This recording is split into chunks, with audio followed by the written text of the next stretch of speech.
আমি একজন গৃহকর্মী। বর্তমানে আমরা বেকার, সম্মান পাই না।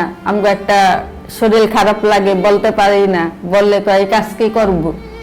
আমরা বুয়া রাখছি কাজের জন্য, আর আপনাকে সমস্যা হইলে কি আমগো কাজ কি করবো, কাজ কইরা থিয়া তারপরে যান। তারপরে মনে করেন ছুটি চাইলে দেয় না। থাল বাসন ধুতে গিয়ে একটা প্লেট ভেঙে গেলাম। পরে মানে আমি বয়ে তাড়াতাড়ি উঠে তুলেছি, আমার হাতের ভিতরে ঢুকে গেছিল কাজ।